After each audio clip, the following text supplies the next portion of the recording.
Welcome to the Safeguarding Podcast. In each episode, we'll discuss a different safeguarding topic with a range of expert speakers. Please be aware some of this content is sensitive and listener discretion is advised.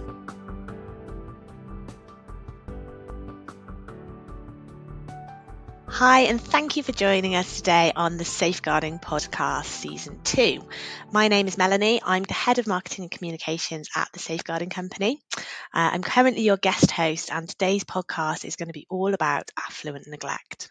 We're joined today by Vikkey Chaffe, and I will hand you over to Vikkey so she can introduce herself. Thank you very much, Mel. As Mel said, I'm Vikkey Chaffe. I am the Head of Community Relations here at the Safeguarding Company. Before my current role, I was a member of the SLT for primary schools. I work with charities and local authorities with their safeguarding policies and practices. But why I'm here to talk to you today is because I'm also a governor at a state boarding school in my area and a member of their local advisory council for the school itself. Brilliant. Thank you, Vikkey. So I just want to start out by asking, what is affluent neglect? It's a tricky one, is affluent neglect. It refers to the neglect experienced by children in wealthy families. This can be really difficult to spot, as the kind of neglect experienced by children and young people in these circumstances is often emotional, but not exclusively. And I just want to make that really clear, is that sometimes certain people think that it is just emotional neglect that comes under the umbrella of affluent neglect, but that's not necessarily true. It can also be different types of abuse. So I just want to make that clear. There are a few risks that children from all walks of life face. Being in an affluent family is often perceived to protect these children from some of those dangers. But children from wealthier, more stable families aren't as sheltered from neglect as it is often assumed. When we look at affluent neglect, we have to consider what's called the toxic trio. Now, in all walks of safeguarding life, you'll hear about the toxic trio quite a lot. Toxic trio is what is referred to for parents who suffer from alcohol and substance abuse, domestic violence, and parental mental illness. And when all of those three are combined, it's referred to as the toxic trio. This is really often referred to and associated with poorer families or in areas where there is social deprivation. But in actual fact, these are very common in more wealthy families too, especially when it comes to the substance and alcohol abuse. In wealthier families, it can be the case that parents work really long hours and they leave their children in the care of paid nannies or au pairs, or, from my experience, boarding schools. This can create a disconnect emotionally and leave children feeling lonely with their emotional needs unfulfilled by their parents. Affluent parents may also put on a high amount of pressure on their children to succeed at school, which can sometimes lead to psychological and emotional problems for the children. We will get onto that a bit more later, but the academic side of affluent neglect is really important and something that we will discuss a bit more. Thank you, Vikkey. That's really interesting. And I think actually it's something that I've probably experienced when I went to school, or seen families going through something similar, but I didn't think there was ever a name for it. So it's really interesting that there's actually a term coined now for it. Maybe you can go through some of the signs and symptoms of affluent neglect and tell us what to look out for. Absolutely. It is very subtle, as it can be the case for other different types of abuse. And there is a huge list of signs and symptoms that you would expect to see in children who suffer from neglect or emotional abuse. And it's exactly the same as affluent neglect. Children who are victims of affluent neglect, and I do have to make this really clear that these children are victims, just because they come from wealthy families. We have to be really clear here that these children are victims and this is a type of abuse. Sure. So it's really, really important, and I think that sometimes that can get missed. as well. So the children who are victims of affluent neglect are often glossed over because most of their basic needs are being met or exceeded in certain terms. You know, they might be given really extravagant gifts at Christmas or at religious holidays or birthdays or things like this, and actually this is a substitute for actually what they really need. And sometimes people don't notice that because they are given such extravagant gifts. But one of the things that isn't met extensively is emotional, and that emotional connect. But as we said before, this isn't exclusively.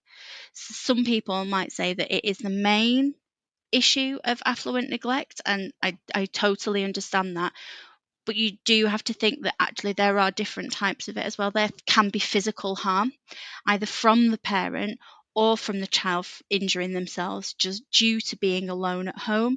So if a child is a victim of affluent neglect, it could be that their parents aren't at home with them, so they're left on their own, especially the older children, and they can hurt themselves on not on purpose but accidentally, but they're not having that parental responsibility there to look out for them and make sure that those things don't happen.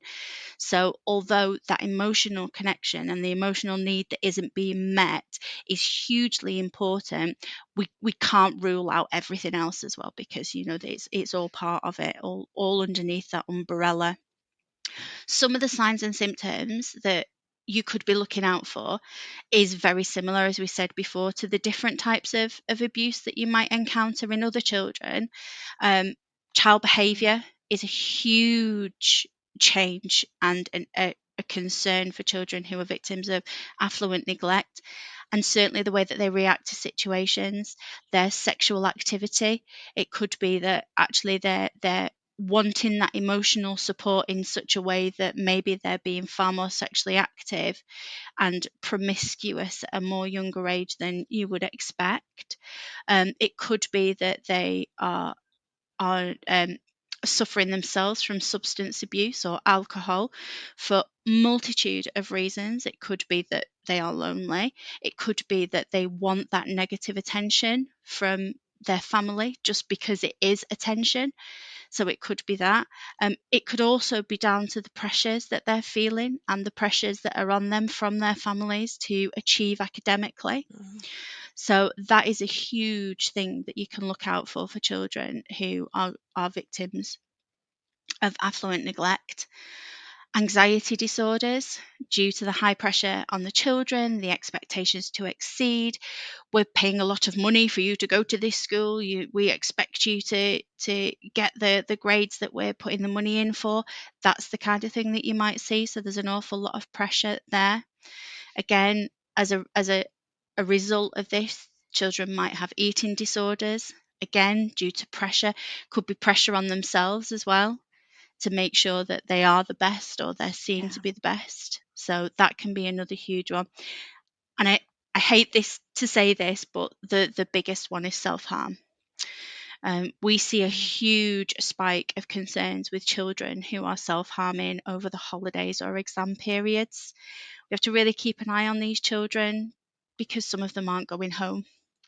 So they're not just not going home for the weekends, they're maybe not going home for the half terms, they're not going home for the terms, they're coming back early during the summer holidays when they're meant to be at home, they're not going home for any of the big festivals, and unfortunately we do see a huge spike in self-harm to these children. As you can imagine, that you know they want to be with their families and they want to have that love and connection, and also all of the children that they've bonded with, if it's, and at the moment I'm talking specifically about boarding schools, but obviously they make friends with other children that are at the boarding school, they have their own family there, and if they're going back to their families, it's almost like they're being being disowned all over again. So it's twofold for that one as well. Yeah, double whammy. Yeah. Yeah, I can imagine as well, by the very nature of neglect. I mean, these things start and they can probably quickly snowball if they're not being picked up by those people that should be, well, in their immediate family members. So, yeah, quite tough. Absolutely, and it's, as we said before, it's really kind of glossed over, because these children are seen to have had all of their needs met because they come to school and they're very well presented, and it's like a huge mask that these children and their families are putting on to the children, so that they are glossed over. Yeah. And Vikkey, is it only in independent and boarding schools that these concerns around affluent neglect happen, or are they seen in other settings? And you know what? That's a really challenging issue, is that it is one of those types of neglect that is only perceived to be happening in independent schools and boarding schools, but absolutely not. There are wealthy families all over that don't send their children to independent schools, that don't send their children to boarding schools for one reason or another. But they are working incredibly long hours. They will have nannies, they will have au pairs, and these children are being left at home alone as well. So they have to fend for themselves, and certainly the older children as well. We see this an awful lot, is that they're older so that they can look after themselves. And this is seen a huge amount when it comes into secondary schools. And the same with all abuse, is there is no pigeonhole where we will or won't find types of abuse, and we as safeguarders can't be narrow-minded in that respect. And I don't think that I've ever met a safeguarder that is. We're all really clear on the fact that abuse can happen anywhere. And I'm, at the moment, we're just talking about schools, but obviously this can happen anywhere. If you're at a sporting club, there could be additional pressure there because they're being paid for. It's almost seen as care for their children because they're not at home, and there's lots of additional pressures there. So you're going to see a lot of cases of affluent neglect too. But one of the things that we always say, and for any type of abuse, is we cannot assume it doesn't happen here. And I hate to say it, I've heard it so many times, from small rural schools to really large inner city schools, that where there's just this assumption that, oh, things like that just don't happen here. And that's really dangerous for all different types of abuse, from Worrying. radicalization. Exactly. It's just it's frightening, and it's really dangerous for our children for us to assume that. So what we have to do is we have to assume that we will come across all different types of abuse at all times in all sectors, and that's what we need to be doing. Great, thank you. So just following on from that then, what can schools or other organisations do to just be more proactive about this? It is really difficult, and again, it's the same as any type of abuse, really. Training is the way forward for anything to do with safeguarding. You have to make sure that all staff, and I mean all staff, caretakers, lunchtime organisers, after school club staff, anybody who is involved with children, especially if it's out of the classroom or out of the school time, it's essential that they're trained to spot these kind of trends and spot these kind of concerns, and make sure that they are really hyper alert to any form of abuse, let alone just affluent neglect, but that they know what affluent neglect is. Because, as we said at the beginning of this podcast, it's really glossed over, and it's really seen as that, oh, it's not going to happen here, we don't need to worry about it, kind of thing. So making sure that your staff, all of your volunteers, anybody, all of your coaches are fully trained to understand what affluent neglect is, what the signs and symptoms are. And then the next thing, and you have heard me talk about this a gazillion times and it never changes, is it's your safeguarding culture. Yeah. It's that whole, you need to make sure that your staff, your coaches, your volunteers know that no matter how small they think that concern is, they need to share it. Sure. Because it's could be what my head used to she always used to tell us that it was pennies in the jar. And when I became a DSL, I realized how important it was to have those pennies in a jar, because individually it's just a penny. But when you put them collectively together with all those other pennies that have come in, actually, that's a really heavy jar. And it's really a really powerful point at that stage that we can then move forward. It's not just one or two. And if we don't have those pennies, then there's no way that we can submit the jar to social services and say, look, this is what we're dealing with. So it's really, really important that your safeguarding culture is that it is a frictionless process. There is a really easy way for anybody who works in your organisation or volunteers or anything, has a really easy way to share those concerns, so that there's no there's no chance of somebody to say, oh well, I did see it this morning, but then I got called somewhere else and I was going to do it at my lunch and I couldn't do it at my lunch, so I'm giving it to you now after school. That's not good enough. That's not quick enough. We need to make sure that we're triaging these as quickly as we possibly can. And you need to make sure that that safeguarding culture is there, that you're making this frictionless process. There's no excuses or anything that why these concerns aren't coming to you straight away. So that's another really, really important thing, and help you to be more proactive in this, and ultimately make sure that the children are as safe as they possibly can be, because you're actioning things really quickly. Another way of being proactive is making sure that you're vigilant with all the concerns that come in, that you're looking for those patterns in the concerns, but by not looking at those concerns exclusively. What's really important when it comes to affluent neglect is that you triangulate those safeguarding concerns that come in with the behaviour log. So what is going on in their behaviour? See if you can work out what's going on, what concern has been raised, what's happened in their behaviour. And then the third one is the attendance as well. Okay. Has this happened because they weren't here yesterday, or has this happened because they were here and they weren't supposed to be? It's using all that data and information that you have and triangulating it and making sure that you're putting all of those jigsaw pieces together. And what that'll enable you to do is then preempt anything that could be happening. So say, for example, we've got Joe. Joe's at boarding school, and we know that Joe is supposed to be going home for half term, and his parents have been given approved authorization to take him out a day early because they're going to go and see their family in Rome or something like that.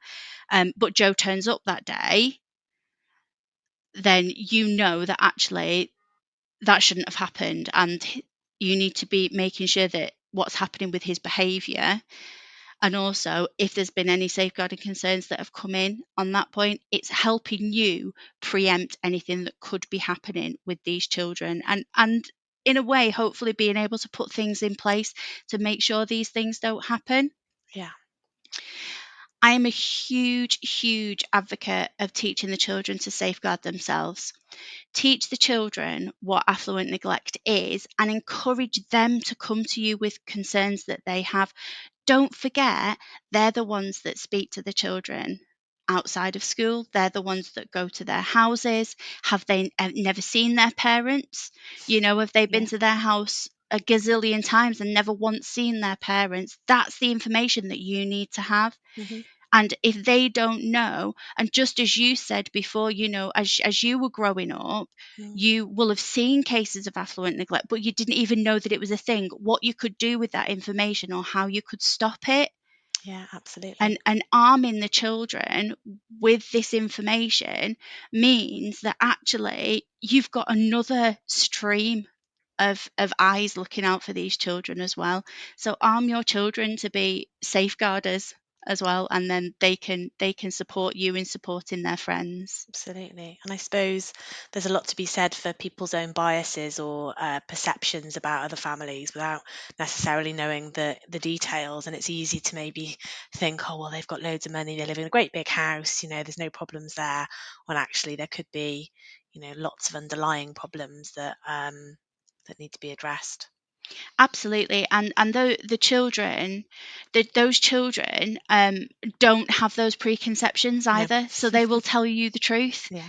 And they will be having those conversations that they certainly wouldn't be having with a teacher on maybe what their behavior is like outside of school. Are they behaving in a way that's inappropriate, or things that you wouldn't be expecting? So relying on those children to give you that information, it's vital. Yeah. Brilliant. Thank you so much, Vikkey. That's been really, really interesting. And thank you ever so much. You're very welcome. Thank you very much for asking me here today. And for anybody who wants to do any further reading, then we'll put in the show notes as well that there was a report done, and it was in Backgrounds in the Child Protection System by Professor Claudia Bernard Goldsmith of the University of London. It's a really, really interesting read. So I'll send that over, and we can put those in the show notes as well. Perfect. And that is it for today. All that's left to say is to thank you all for listening to the Safeguarding Podcast. For resources and more information about our safeguarding solutions, please visit thesafeguardingcompany.com.